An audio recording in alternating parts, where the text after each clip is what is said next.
At the major, the biggest surprise has been MIBR knocking out Falcons from contention. Falcons came into the event as one of the favorites to potentially make the finals and also potentially win the major as the closest contender to Vitality heading into the event. This has come as a very massive upset, and there's been one round in particular that everyone's been talking about that I wanted to break down.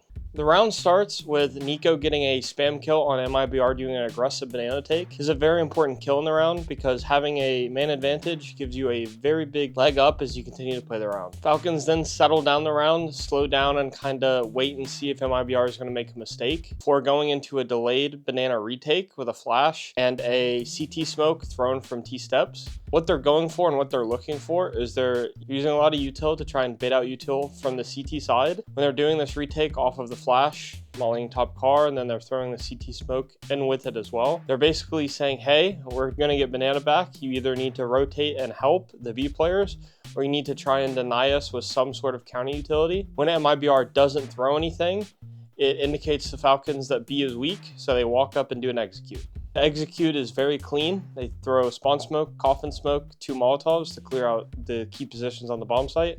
They end up getting in for free, but this is where the mistakes start to happen for them, and I think really cost them the post plant. And there's been a lot of discussions online about this round in particular, and the mistakes for this round honestly start here. And to be honest, in my opinion, it starts with where they plant the bomb. The pathing for the execute and where the players go is very good. Getting Nico and getting Kixen to back site early on into the take is very strong. Planting the bomb back fountain puts them in a very awkward post-plant scenario.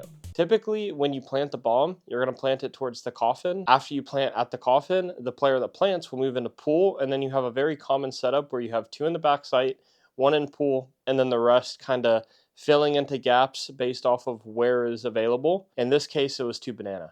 Because Magis plants at back fountain, as soon as he's done planting, he gets the spam kill and has to jump away into back site. He's not able to go to pool. Kixan, who gets mollied out from new box, decides that, okay, we need to get into our routine, strong post-plant setup that we know is very good. And that involves 1 player in pool. So instead of stacking up 3 people on back site, which in this round would have been perfectly fine considering you're up 5v3, he tries to cross and get into pool so that he can play the setup that they've designed and worked on many times. Because he goes for this play, he ends up getting spotted by a guy coffin once the smoke fades, and that gives MIBR a very good inkling on what setup Falcons is running for this post plant. One of the key details that ends up messing up their setup is pulling Manesi away from banana to have him hold coffins with the op. MIBR ends up having a player come late banana. This player ends up getting spotted by Tesses. Tesses then does a very risky wide swing on him to try and catch him off guard in an off timing and loses the duel. And then Manesi just straight up whiffs. Because of Manesi not walking down the banana position and being pulled to look at coffins, it allowed this player to get a lot of space up banana and put them in that situation where they felt like they needed to relieve the pressure. Otherwise, they were going to slowly find themselves getting crunched. A lot of people would probably put the blame on Manesi here because he missed an easy kill. But misses happen. Even at the top level, not every player is able to hit every single shot.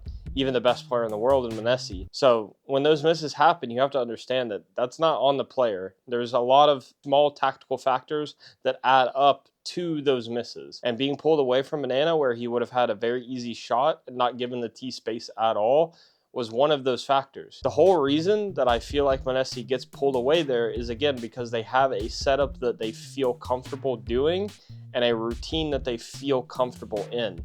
And even though the scenario that they put themselves in by planting back fountain didn't accommodate to this scenario, they still tried to make it happen. And because they tried to follow their routine, they ended up putting themselves in a very awkward situation because of it. After the banana players die, the round really divulges from there because Kixan, after being spotted through the coffin side, once the smoke fades, he is now in a position pool where he's going to get pinched from spawn, from coffins, and from banana.